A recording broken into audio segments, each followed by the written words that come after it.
திருவள்ளூரில் சிறுவன் கடத்தப்பட்ட வழக்கில் கைதாகி சிறையில் அடைக்கப்பட்டுள்ள முன்னாள் பெண் போலீஸ் மகேஸ்வரியுடைய சொத்துக்கள் தொடர்பான விவரங்களை போலீசார் சேகரித்து வருவதாக தகவல்கள் வெளியாகி இருக்கிறது. அதே போல விசாரணைக்காக அழைத்துச் செல்லப்பட்ட IPS அதிகாரியான ஜெயராமன் அளித்திருக்கக்கூடிய வாக்குமூலம் தொடர்பான தகவல்களும் வெளியாகி இருக்கிறது.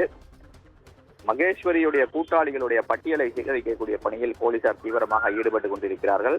அது மட்டுமில்லாமல் அவரிடமிருந்து கைப்பற்றப்பட்ட செல்போன் மற்றும் அவருடைய விவரங்கள் குறித்தும் போலீசார் சேகரித்துக் கொண்டிருக்கிறார்கள். மேலும் ஜெயராமனிடம் மகேஸ்வரி அரசு வாகனத்தை பெற்றுக்கொண்டு இந்த கடத்தல் சம்பவத்தில் அரங்கேற்றி இருக்கக்கூடிய விஷயம்தான் அதிர்ச்சியை ஏற்படுத்தி இருக்கிறது. இந்த கடத்தலுக்கு மூளையாக செயல்பட்டதும் மகேஸ்வரி தான் என்று காவல்துறை தரப்பில் சொல்லப்பட்டிருக்கிறது. ஜெயராமனிடம் விசாரணை நடத்திய போது கோவிலுக்கு செல்வதாக தன்னிடம் காரை பெற்றுக்கொண்டு சென்றதாக அவர் வாக்குமூலம் அளித்திருப்பதாகவும் தனக்கும் இந்த சம்பவத்திற்கும் எந்த தொடர்பும் இல்லை என்றும் அவர் வாக்குமூலம் அளித்திருப்பதாக காவல்துறை தரப்பில் சொல்லப்பட்டிருக்கிறது. தொடர்ந்து போலீசார் இந்த வழக்கை விசாரணை நடத்தி கொண்டிருக்கிறார்கள்.